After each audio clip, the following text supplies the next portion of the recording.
दोस्तों स्वागत है आपका बिहार न्यूज में। दोस्तों मैं हूं फिरदौस गनी और आप देख रहे हैं केडीवी लाइव। दोस्तों आज हो चुका है 9 सितंबर 2021। तो आज की बिहार की टॉप न्यूज लेकर आए हैं आपके लिए। दोस्तों वीडियो स्टार्ट करने से पहले आपसे एक रिक्वेस्ट है, अगर आप नए हैं इस चैनल पर तो फिर इस चैनल को सब्सक्राइब करके बेल आइकन को भी प्रेस कर दीजिए और साथ में वीडियो को लाइक कर दीजिए, अपने दोस्तों के साथ शेयर भी कीजिए। तो चलिए दोस्तों स्टार्ट करते हैं आज की पूरे बिहार की टॉप न्यूज।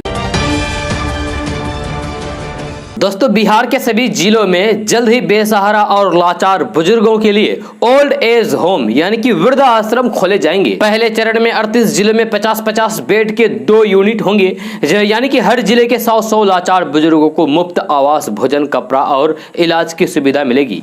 नगर विकास एवं आवास विभाग ने इसकी प्रक्रिया शुरू कर दी है। वृद्ध आश्रम के संचालन के लिए एजेंसियों को आमंत्रित कर दिया है। इस माह के अंत तक एजेंसी का चयन पूरा कर लिए जाने की उम्मीद है। अक्टूबर से सभी जिलों में ओल्ड एज होम का संचालन शुरू हो सकता है।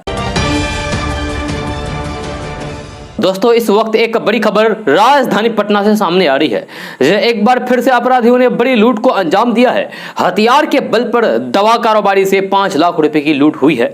इस घटना के बाद से इलाके में हरकंप मचा हुआ है। लोगों में दहशत का माहौल है। मामले की सूचना पर पहुंची पुलिस जांच में जुट गई है। आसपास लगे सीसीटीवी कैमरे को खंगाला जा रहा है।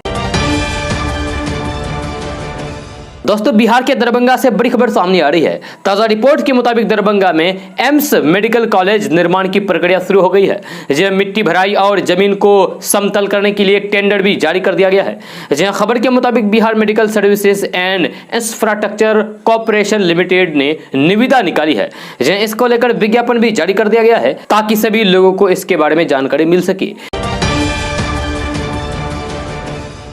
दोस्तों बिहार के पूर्णिया में शिक्षक नियोजन में फर्जी कागजात के आधार पर नगर निगम पूर्णिया में अधीन 15 शिक्षकों के फर्जी नियोजन का मामला पकड़ में आया है।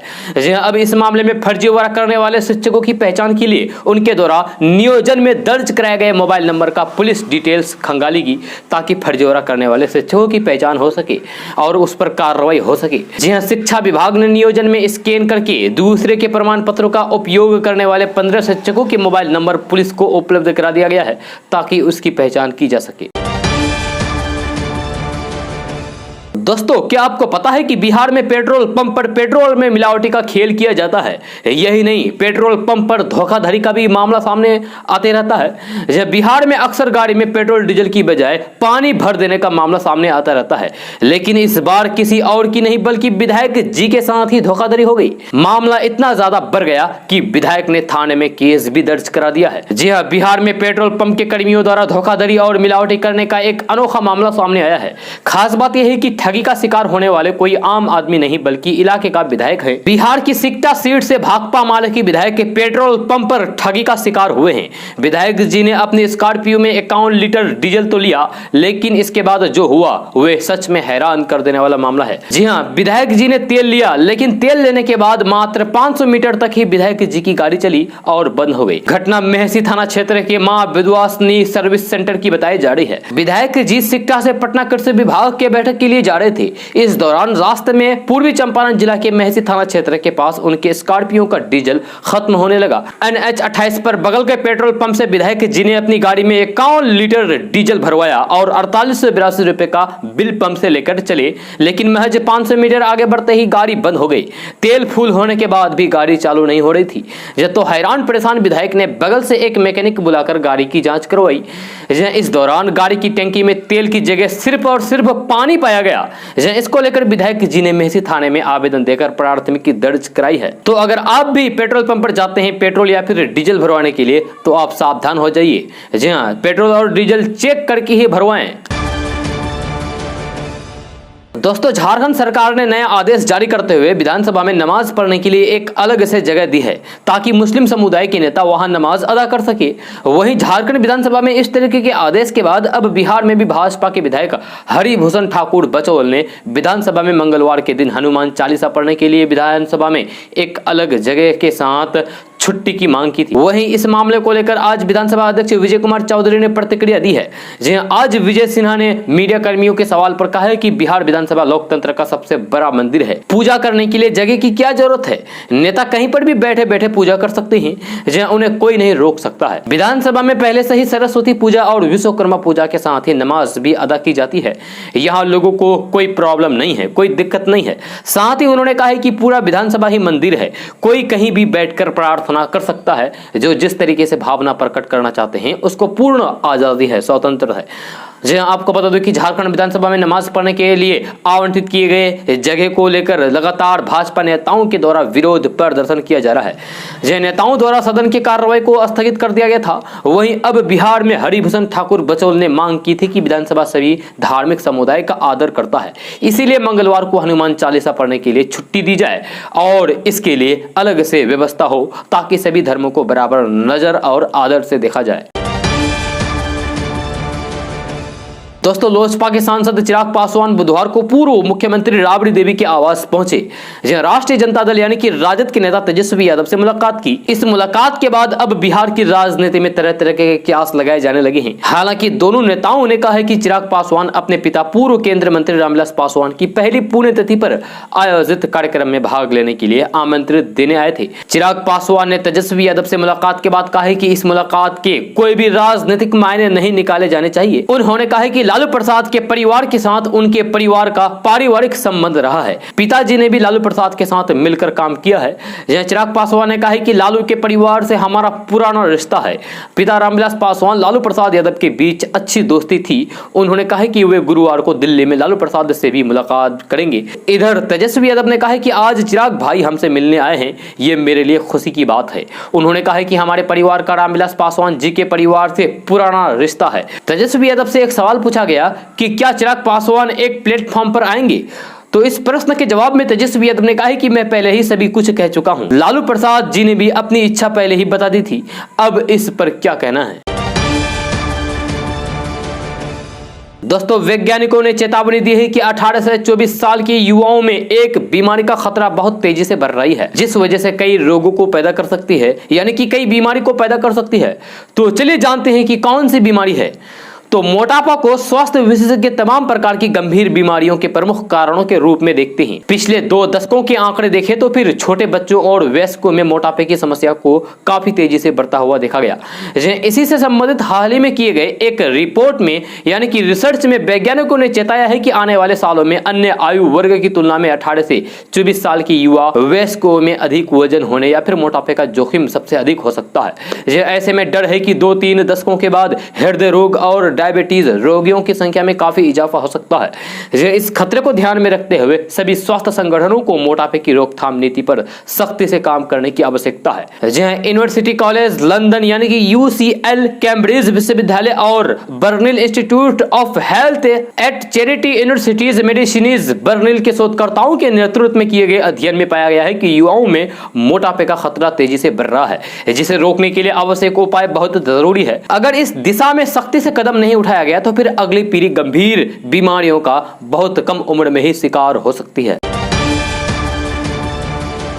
दोस्तों बढ़ती महंगाई ने आम आदमी की जेब ढीली कर रखी है। रोजमर्रा के जरूरत की चीजों के भाव बढ़ते ही जा रहे हैं। पेट्रोल, डीजल, खाद्य तेल, दूध, ब्रेड के महंगे होने के बाद अब साबुन, डिटर्जेंट भी महंगे हो गए हैं। जी हाँ, देश की बड़ी FMCG कंपनी यानी कि HUL ने व्हील पाउडर के दाम 3.5% तक बढ़ा दिए हैं। इसके अलावा लक्स साबुन की कीमत में भी 8 से 12% तक का इजाफा किया गया है, यानी कि अब ग्राहकों पर एक बार फिर से महंगाई की मार पड़ी है। जी हाँ, अब डिटर्जेंट साबुन के दाम 14% तक बढ़ गए हैं। जी हां, विशेषज्ञों का कहना है कि ईंधन महंगा होने से कंपनियों की लागत बढ़ गई है। दोस्तों बिहार सरकार ने 3 बीडीओ पर एक्शन लिया है। जी हां, सरकार ने इन अफसरों की वेतन वृद्धि पर रोक लगा दी है। जी हां, पश्चिमी चंपारण और मुजफ्फरपुर जिले में पदस्थापित बीडीओ के ऊपर कार्रवाई की गई है। इनके ऊपर काम में शिथिलता बरतने का आरोप है, जिसे लेकर इनके खिलाफ एक्शन लिया गया है। दोस्तों अक्षय कुमार के ऊपर दोहों का पहाड़ टूट पड़ा है।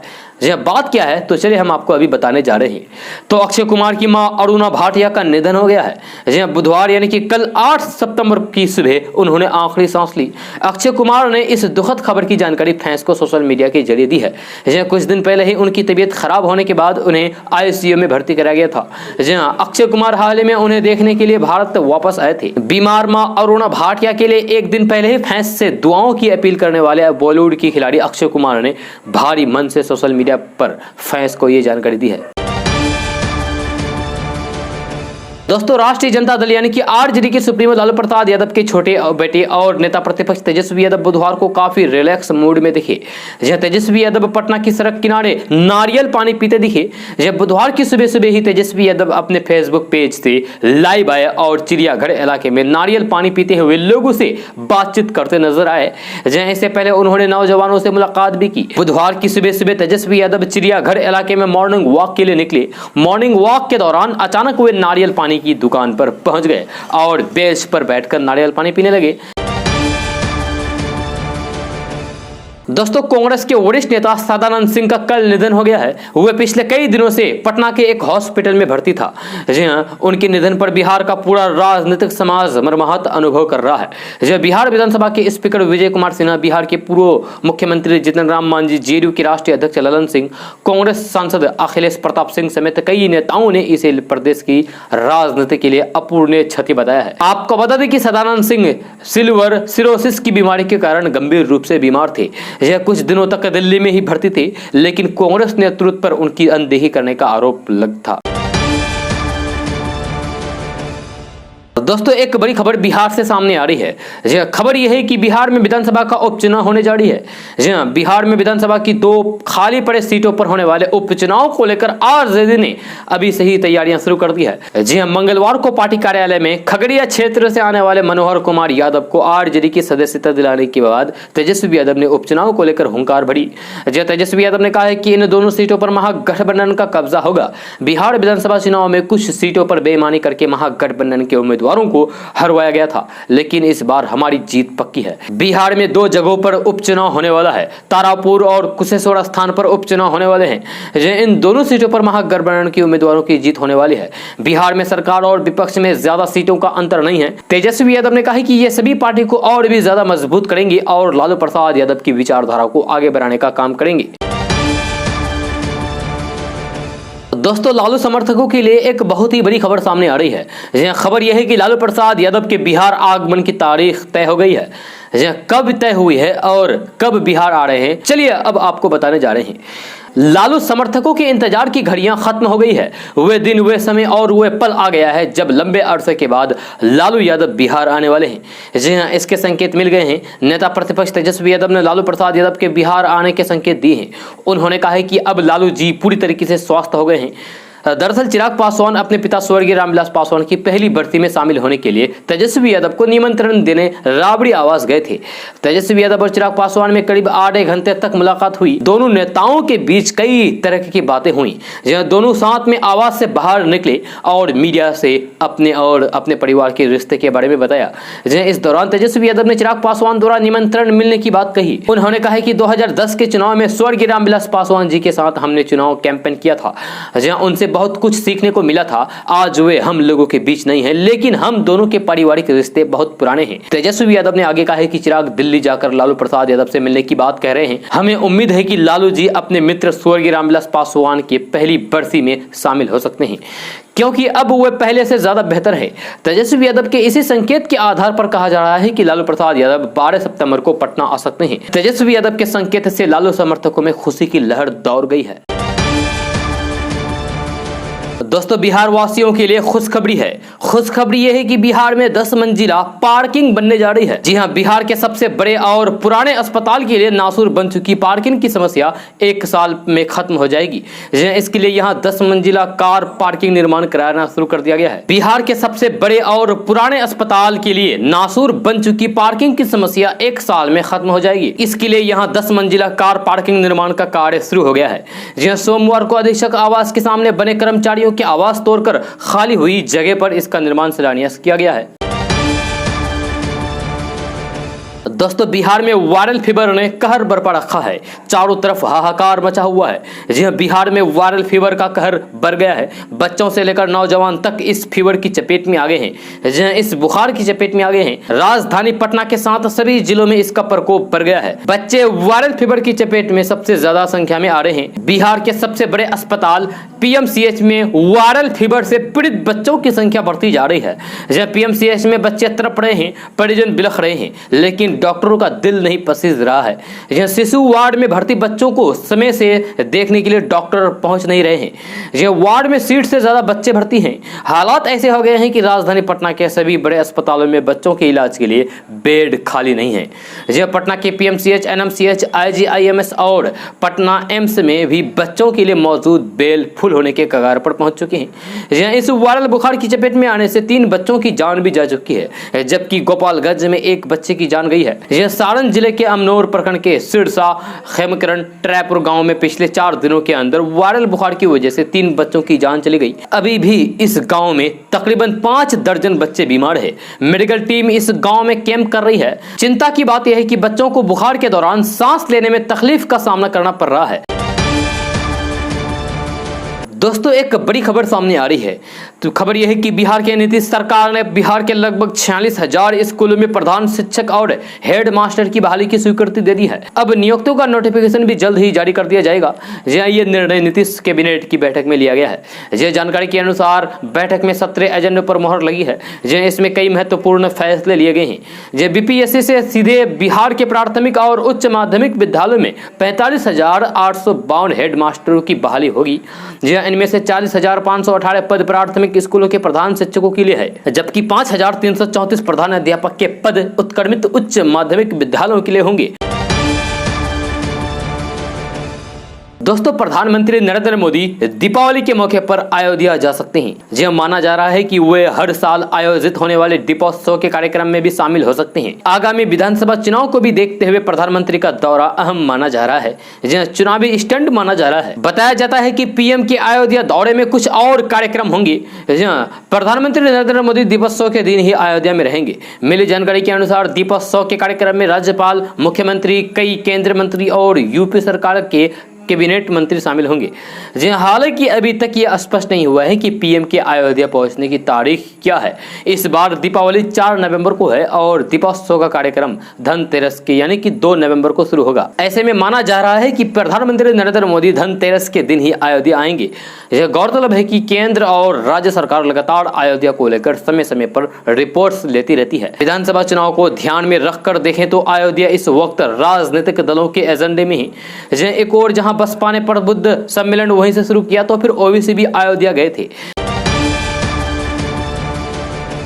दोस्तों राष्ट्रीय स्वयंसेवक संघ यानी कि आरएसएस के सरसंघ चालक मोहन भागवत एक दिन के दौरे पर पटना आ रहे हैं। जी हां, आरएसएस के उत्तर पूर्व क्षेत्र कार्यालय ने उनके पटना आने को लेकर जानकारी दी है। मोहन भागवत 9 सितंबर को पटना पहुंचेंगे। जी हां, यानी कि आज ही वे यहां के आज राजेंद्र नगर में स्थित विजय निकेतन में संघ के कार्यकर्ताओं के साथ होने वाली बैठक में शिरकत करेंगे। जब बैठक के बाद मोहन भागवत कुछ देर विश्राम करेंगे। आज की रात ही मोहन भागवत झारखंड के लिए प्रस्थान कर जाएंगे। आरएसएस प्रमुख मोहन भागवत बिहार के केवल एक दिन रुकेंगे यानी कि आज ही। वही झारखंड में उनके 3 दिन के प्रवास का कार्यक्रम है। बिहार और झारखंड में होने वाले आरएसएस के कार्यक्रमों को लेकर आरएसएस के स्तर पर तैयारियां हो रही है। कार्यकर्ताओं में सरसंघ चालक मोहन भागवत के इस आवागमन को लेकर उत्साह का माहौल है। आपको बता दें कि मोहन भागवत इन दिनों इसीलिए चर्चा में है क्योंकि मुंबई में नेशनल फर्स्ट नेशनल सुप्रीम विषय पर आयोजित कार्यक्रम को संबोधित करते हुए उन्होंने कहा था कि इस्लाम भारत में आक्रमणकारियों के साथ आया और मुसलमानों को देश में डरने की कोई जरूरत नहीं है। उन्होंने कहा था कि हिंदू और मुसलमानों का डीएनए एक ही है और प्रत्येक भारतीय नागरिक ही है। आरएसएस प्रमुख मोहन भागवत ने कहा है कि हिंदू शब्द मातृभूमि, पूर्वजों और भारतीय संस्कृतों के बराबर है और ये अन्य विचारों का अपमान नहीं है। उनकी माने तो भारतीय प्रभुत्व हासिल करने के बारे में हम सबको सोचना होगा, न कि मुस्लिम प्रभुत्व के बारे में। उन्होंने कहा कि इस्लाम आक्रमणकारियों के साथ भारत आया, ये इतिहास है और इसे ऐसा ही बताया जाना चाहिए। समझदार मुस्लिम नेताओं को अनावश्यक मुद्दों का विरोध करना चाहिए और कट्टरपंथियों के खिलाफ मजबूती से खड़ा होना चाहिए। जितनी जल्दी हम ऐसा करेंगे हमारे समाज को नुकसान उतना ही कम होगा। दोस्तों, all India Muslim personal law board की इस्लाह मुआशरा कमेटी की मंगलवार को बैठक हुई, जिसमें कई अहम मसलों पर चर्चा हुई। इस दौरान बोर्ड के अध्यक्ष मौलाना राबे हसनी नदवी ने अफसोस जताते हुए कहा कि मुसलमानों ने इस्लाम धर्म को नमाज तक ही सीमित कर रख दिया है और सामाजिक मामलों की उपेक्षा की जा रही है। उन्होंने कहा कि शादियों में दहेज देने के बजाय लड़कियों को प्रॉपर्टी में उसका असल हक दिया जाए। आपको बता दूं कि इस्लाम में दहेज लेना और देना दोनों ही हराम है, मनाही है। इसके बावजूद भी भारत में मुसलमानों के शादियों में दहेज का प्रचलन है। लड़की को उसकी शादी के अवसर पर क्या दहेज के तौर पर कुछ दिया जाना चाहिए, यह मसला हर दौर में बहस का मुद्दा रहा है। आपको बता दें कि मुस्लिम पर्सनल लॉ बोर्ड कई बार दहेज को गैर इस्लामिक करार दे चुका है, लेकिन फिर भी ये रीति रिवाज खत्म होने का नाम ही नहीं ले रही है। यही वजह है कि मुस्लिम पर्सनल लॉ बोर्ड की ने दहेज प्रथा को पूरी तरीके से बंद करने के लिए मुसलमानों से अपील की है। मौलाना राबे हसन नदवी ने कहा है कि इस्लाम धर्म जीवन के सभी क्षेत्र में हमारा मार्गदर्शन करता है, इसीलिए मुसलमानों को हर क्षेत्र में हलाल और हराम का ध्यान रखना चाहिए। इस्लाम को सिर्फ नमाज तक सीमित नहीं रखना चाहिए। उन्होंने कहा है कि इस्लामी शरीयत को बदनाम किया जा रहा है। उन्होंने कहा है कि मुसलमानों को सामाजिक रीति रिवाजों से बचना चाहिए और सुन्नत व शरीयत के अनुसार शादी करें। यह शादी में दहेज देने के बजाय जायदाद में लड़की को उसका हक दिया जाए। शादी के दौरान इस्लामी दिशा निर्देशों का पालन किया जाना चाहिए ताकि कोई मुस्लिम लड़की अपने घर में अविवाहित ना बैठे। दोस्तों, क्या बीजेपी हिंदू धर्मों को नहीं समझती है? हिंदू धर्म से बीजेपी का कोई लेना देना नहीं है। यह बात हम नहीं कह रहे हैं, बल्कि पश्चिम बंगाल की मुख्यमंत्री ममता बनर्जी कह रही है। यह पश्चिम बंगाल में उपचुनाव से पहले एक बार फिर से राजनीतिक गर्मा गई है। टीएमसी ने दुर्गा पूजा समितियों को 50,000 रुपए का अनुदान देने की घोषणा की है, जिसे बीजेपी ने चुनावी स्टैंड बताते हुए चुनाव आयोग से मुख्यमंत्री ममता बनर्जी के खिलाफ कार्रवाई की मांग की है, जिसके बाद टीएमसी ने बीजेपी पर तीखा हमला बोला है। टीएमसी ने दावा किया है कि बीजेपी हिंदू धर्म को नहीं समझती और उनके मन में मां दुर्गा के लिए कोई सम्मान नहीं है। बुधवार को टीएमसी ने बीजेपी पर तीखा हमला करते हुए अपने ऑफिशियल ट्विटर अकाउंट से एक ट्वीट किया। टीएमसी ने लिखा है कि हिंदू संस्कृति और मूल्यों के स्वयंभू संरक्षित स्पष्ट रूप से हिंदू धर्म को नहीं समझते हैं, हिंदू त्योहारों का सम्मान करना भूल जाते हैं। अब दुर्गा और बंगाल की परंपरा के लिए उनका कम सम्मान उजागर हो गया है। दोस्तों, ऑल इंडिया मजलिस इत्तेहादुल मुस्लिमीन यानी कि AIMIM के अध्यक्ष असदुद्दीन ओवैसी ने मंगलवार को उन सभी पार्टियों पर तीखा हमला बोला है जिन्होंने पिछले दशकों में मुसलमानों का फायदा उठाया है। उन्होंने मीडिया कर्मियों से बात करते हुए कहा है कि हम आगामी यूपी विधानसभा चुनाव में 100 सीटों पर चुनाव लड़ेंगे। हम गुलाम नहीं हैं, अब हम अपने कल्याण के लिए काम करेंगे। उन्होंने कहा कि यूपी चुनाव में भाजपा को हराना उनका लक्ष्य है। उन्हें अपनी पार्टी से हिंदुओं को टिकट देने में कोई गुरेज नहीं है। हिंदुओं को टिकट देने की बात पर उन्होंने कहा है कि क्यों नहीं, क्या वे हमारे भाई नहीं हैं? हम जरूर हिंदुओं को टिकट देंगे। दोस्तों, अफगानिस्तान में तालिबान की नई सरकार का गठन हो गया है और यह सरकार किस तरह की होगी इसकी झलक अभी से ही दिखनी शुरू हो गई है। सरकार गठन के साथ ही तालिबानी शिक्षा मंत्री का एक अजीबोगरीब बयान सामने आया है। आप भी सुनेंगे तो आप भी हैरत में पड़ जाएंगे, जिसमें उन्होंने कहा है कि आज के समय में PhD डिग्री और मास्टर डिग्री की अहमियत नहीं है और वे खुद भी बिना डिग्री के यहाँ तक पहुंचे हैं। तालिबान के शिक्षा मंत्री शेख मौलवी नूरुल्लाह मुनीर ने कहा है कि PhD और मास्टर डिग्री की वैल्यू नहीं है, क्योंकि मुल्लों के पास ये डिग्री नहीं है और फिर वे सबसे महान है। इंडिया टुडे की रिपोर्ट के मुताबिक नूरुल्लाह मुनीर ने कहा है कि आज के वक्त में PhD डिग्री और मास्टर की डिग्री की कोई महत्व नहीं है, कोई वैल्यू ही नहीं है। आप देख सकते हैं मुल्ला और तालिबान यानी कि तालिबानी नेता आज सत्ता में हैं और इनमें से किसी के पास कोई डिग्री नहीं है। PhD MA तो छोड़िए, यहाँ तक कि उनके पास हाई स्कूल तक की डिग्री नहीं है, फिर वे हम सभी में महान हैं। दोस्तों, बिहार के लाल सौरभ ने योग प्रशिक्षण में योगासन में वर्ल्ड रिकॉर्ड अपना नाम कर लिया है और बिहार का नाम रोशन किया है। जी हाँ, आपको बता दें कि उसका नाम golden book of world record में आया है। उन्होंने आसन करके वर्ल्ड रिकॉर्ड बनाया है। जी हाँ, खबरों के अनुसार बताया जा रहा है कि उसका नाम golden book of world record में सबसे ज्यादा देर तक रस्सी के सहारे चक्रासन में रहने के तौर पर दर्ज हुआ है। 15 मिनट तक चक्रासन में रहकर कमाल कर दिखाया है। जी हाँ, बताया जा रहा है कि बिहार के दरभंगा जिले के हनुमान नगर प्रखंड के गोदाईपट्टी गांव के रहने वाले उनके पिता अनिल कुमार चौधरी गांव में ही खेती करते हैं। दोस्तों बिहार के सभी 534 अंचलों में डाटा एंट्री ऑपरेटर की बहाली होगी। उनकी बहाली इसी महीने की जाएगी। डाटा एंट्री ऑपरेटर का ऑनलाइन परीक्षा के जरिए चयन हो चुका है और बेल्ट्रॉन ने सभी अंचलों के लिए 534 डाटा एंट्री ऑपरेटर की लिस्ट राजस्व एवं भूमि सुधार विभाग को सौंप दी है। इनका पदस्थापन मॉडर्न रिकॉर्ड रूम में किया जाएगा। इनको आधुनिक अभिलेखागार और डाटा केंद्र के बेहतर संचालन की जिम्मेवारी दी जा रही है। कल रेल बचाओ देश बचाओ स्लोगन के तहत रेल कर्मियों ने छपरा जंक्शन पर प्रचंड चेतावनी दिवस मनाया। रेल कर्मियों का आक्रोश रेल मंत्रालय और भारत सरकार द्वारा लगातार रेलवे के लिए किए जा रहे निजीकरण को लेकर था। रेल कर्मियों में आक्रोश इस कदर देखा गया कि वे पूरे जंक्शन और जंक्शन के बाहर केंद्र सरकार यानी कि मोदी सरकार और रेल मंत्रालय के खिलाफ जमकर नारेबाजी करते रहे। दोस्तों अब बात करते हैं मौसम के बारे में। तो देश में मानसून एक बार फिर से काफी सक्रिय है और पिछले कई दिनों से देश के अलग अलग हिस्सों में सामान्य और मध्यम से लेकर भारी बारिश हो रही है। मौसम विभाग की माने तो इस हफ्ते बारिश का यही हाल रहेगा। यह मौसम विभाग के मुताबिक 10 सितंबर तक उत्तर प्रदेश, बिहार, दिल्ली, झारखंड और पश्चिम बंगाल में गरज बिजली गिरने के साथ साथ भारी बारिश की संभावना है। इसके बाद मौसम में बदलाव आनी शुरू होगी, यानी कि 15 सितंबर के बाद से मौसम में परिवर्तन होना शुरू हो जाएगा। मौसम विभाग के मुताबिक दिल्ली, उत्तर प्रदेश, बिहार, झारखंड, बंगाल, राजस्थान, हरियाणा और पंजाब के कुछ हिस्सों में आज भी हल्के से भारी बारिश होने की उम्मीद है। इसके अलावा महाराष्ट्र, उत्तराखंड, जम्मू कश्मीर, हिमाचल प्रदेश में भी बारिश के आसार नजर आ रहे हैं। तेलंगाना और आंध्र प्रदेश में मौसम का हाल भी ऐसा ही रहने वाला है। इन राज्यों में भी हल्की से भारी बारिश के आसार हैं। इस बीच उत्तर पश्चिमी और इसके आसपास मध्य बंगाल की खाड़ी में भी कम दबाव का क्षेत्र बनता दिख रहा है। इसकी वजह से आज से अगले 2 दिनों तक ओडिशा, पश्चिम बंगाल समेत कई हिस्सों में हल्की से बारिश की संभावना जताई जा रही है। मौसम विज्ञान विभाग के दक्षिण पश्चिमी मानसून के फिर से सक्रिय होने के साथ ही अगले कुछ दिनों तक दक्षिण पश्चिमी और उत्तर भारत के कई हिस्सों में भारी बारिश होने की संभावना है। साथ ही मौसम विभाग ने अगले 3 दिनों के दौरान कर्नाटक, तमिलनाडु और केरल में अलग अलग जगहों पर भारी से बहुत भारी बारिश होने की संभावना जताई है। मौसम विभाग के मुताबिक इसके बाद बारिश की तीव्रता में कमी आएगी। दोस्तों अपने पिता रामविलास पासवान की पहली बरसी के मौके पर चिराग पासवान लगातार हर राजनीतिक दल के नेताओं को न्योता दे रहे हैं। चिराग पासवान ने कल पूर्व मुख्यमंत्री और हिंदुस्तानी युवा मोर्चा के राष्ट्रीय अध्यक्ष जीतन राम मांझी से भी मुलाकात की है।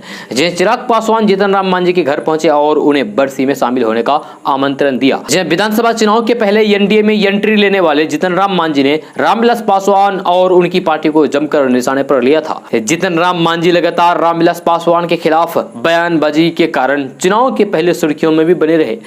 एनडीए में जब तक रामविलास पासवान रहे, जीतन राम मांझी से उनका 36 का आंकड़ा रहा। जी हां, लेकिन अब चिराग पासवान ने जीतन राम मांझी को भी अपने पिता की बरसी में आमंत्रण किया है। दोस्तों घरेलू रसोई गैस का सिलेंडर बुक करना और भी आसान हो गया है। जी हां, अब कस्टमर अपने मन मुताबिक डिस्ट्रीब्यूटर चुन सकेंगे। एलपीजी सिलेंडर की बुकिंग के लिए इंडियन ऑयल कॉर्पोरेशन ने एक सुविधाजनक व्यवस्था शुरू कर दी है। ये व्यवस्था रिफिल पोर्टेबिलिटी को लेकर है। जी हां, सिलेंडर बुकिंग के वक्त ही ग्राहक चाहे तो पोर्टेबिलिटी की सुविधा ले सकता है। इसके लिए इंडियन ऑयल ने एक मोबाइल ऐप बनाया है। इस ऐप का नाम वन ऐप है। मन मुताबिक डिस्ट्रीब्यूटर चुनने के लिए वन ऐप के अलावा इंडियन ऑयल की वेबसाइट www.cx.indianoil.in पर भी विजिट कर सकते हैं। इस लिंक पर जाने के बाद ग्राहक अपने हिसाब से रिफिल डिस्ट्रीब्यूटर का चयन कर सकते हैं। इस ऐप या वेबसाइट पर ग्राहक के इलाके में मौजूद डिस्ट्रीब्यूटर की पूरी जानकारी मिलेगी। जहां ग्राहक जब रिफिल बुक करेगा उसे डिस्ट्रीब्यूटर चुनने की आजादी मिलेगी। जहां बुकिंग के समय ही ग्राहक डिस्ट्रीब्यूटर का भी चयन कर सकेगा, जिससे उसे एलपीजी सिलेंडर की बुकिंग होगी। तो चलिए आपको बताने जा रहे हैं कि आखिर ये बुकिंग कैसे होगी। तो इसके लिए ग्राहक को मोबाइल ऐप या आईओसी के पोर्टल पर जाना होगा। इस पर लॉगिन होने के बाद डिलीवरी डिस्ट्रीब्यूटर की एक लिस्ट दिखेगी। जहां डिस्ट्रीब्यूटर की परफॉर्मेंस रेटिंग भी दिखेगी, जिसके आधार पर पता चल सकेगा कि उसकी सर्विस कितनी अच्छी है। ये लोगों के फीडबैक के आधार पर तय होती है। जहां कस्टमर अपनी सुविधा के हिसाब से डिस्ट्रीब्यूटर का चयन करेगा। जिस डिस्ट्रीब्यूटर के नाम का चयन किया जाएगा वही एलपीजी सिलेंडर की डिलीवरी करेगा।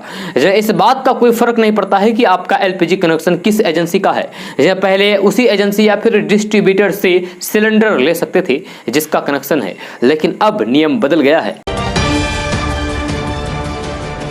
दोस्तों गाड़ी चलाने वालों के लिए खुशखबरी आई है। खुशखबरी यह है कि अगर आपका ड्राइविंग लाइसेंस या रजिस्ट्रेशन सर्टिफिकेट आरसी या फिर फिटनेस सर्टिफिकेट समेत दूसरे मोटर व्हीकल डॉक्यूमेंट्स की वैलिडिटी खत्म हो रही है या फिर खत्म हो चुकी है तो फिर आपको घबराने की कोई जरूरत नहीं है। जी हाँ, आप इस महीने के आखिरी तक इसको रिन्यू करा सकते हैं। जी हाँ, आपको बता दें कि सरकार ने आदेश जारी किया था कि कोरोना महामारी की दूसरी लहर को ध्यान में रखते हुए ये सभी डॉक्यूमेंट्स 30 सितंबर तक मान्य रहेंगे। पहले ये सभी डॉक्यूमेंट्स की वैधता 30 जून को खत्म हो रही थी। जहां सरकार के इस कदम से करोड़ों लोगों को बड़ी राहत मिलेगी। जहां सड़क और परिवहन मंत्रालय की ओर से जारी आदेश के मुताबिक ये डॉक्यूमेंट्स जो 1 फरवरी 2020 को एक्सपायर हो गए थे और लॉकडाउन प्रतिबंध के चलते रिन्यू नहीं हो पाए, अब इनको 30 सितंबर 2021 तक वैध माना जाएगा। दोस्तों एक मामले में नीतीश कुमार आरजेडी सुप्रीमो लालू प्रसाद यादव से आगे निकल गए हैं और ये क्या मामला है तो चलिए हम आपको अभी बताने जा रहे हैं। तो बिहार की राजनीति के दो धुरंधर खिलाड़ी सीएम नीतीश कुमार और आरजेडी सुप्रीमो लालू प्रसाद यादव के बीच राजनीतिक रूप से लीड होने की बात तो आप अक्सर सुनते आ रहे होंगे, लेकिन इस बार दोनों के बीच लीड लेने का मामला सोशल मीडिया से जुड़ा हुआ है। जी हाँ, दरअसल बिहार में सबसे लंबे समय तक राजनेताओं के बीच लालू सोशल मीडिया पर सबसे पहले पायदान पर रहे हैं, लेकिन अब बिहार के सीएम नीतीश कुमार लालू यादव को पीछे छोड़कर आगे निकल गए हैं, जबकि पटना साहिब सांसद रविशंकर प्रसाद भी तेजी से लालू प्रसाद यादव से लीड लेने की ओर बढ़ रहे हैं। जब बात करें अगर नीतीश कुमार की तो फिर बिहार के नेताओं के बीच हुए सोशल मीडिया पर काफी पॉपुलर हो रहे हैं। यही वजह है कि आज ट्विटर और फेसबुक पर उनके सबसे ज्यादा फॉलोअर्स हैं। ट्विटर पर नीतीश कुमार को फिलहाल 6.9 मिलियन लोग फॉलो करते हैं। वही फेसबुक की बात करें तो फेसबुक पर उनके फॉलोअर्स की संख्या हो गई है 1.7 मिलियन से ज्यादा। अगर बात करें सोशल मीडिया पर शेयर किए जाने वाले इनके पोस्ट की तो फिर उसमें सबसे ज्यादा पोस्ट सूचना और सरकार के कार्यों से जुड़े होते हैं। नीतीश कुमार बिहार के उन चुनिंदा नेताओं में शामिल है जो सोशल मीडिया के माध्यम से अपने विरोधियों पर कम ही निशाना साधते हैं।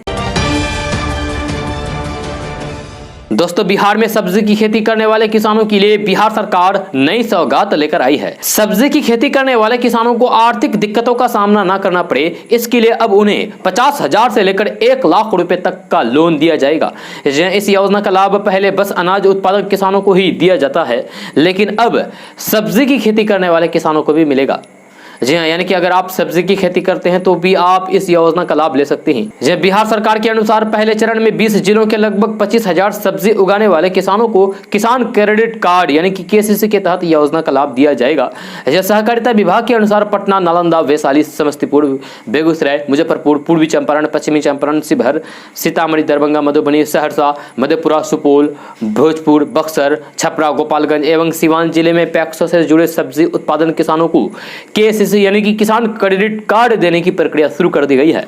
जहां सरकार का दावा है कि इससे छोटे और मझोले किसानों को काफी फायदा होगा। अभी पहले चरण में सरकार 25,000 किसानों को योजना का लाभ देने का लक्ष्य चल रही है। सरकार का कहना है कि योजना के दूसरे चरण में वे और 25,000 सब्जी किसानों को इसका लाभ देंगी।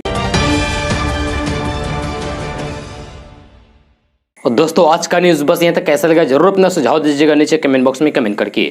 अगर आप नए आए इस चैनल पर तो फिर इस चैनल को सब्सक्राइब करके बेल आइकन को भी प्रेस कर दीजिए और साथ में वीडियो को लाइक कर दीजिए, अपने दोस्तों के साथ शेयर भी कीजिए। तो चलो दोस्तों फिर मिलते हैं अगले वीडियो में। जय हिंद, जय बिहार।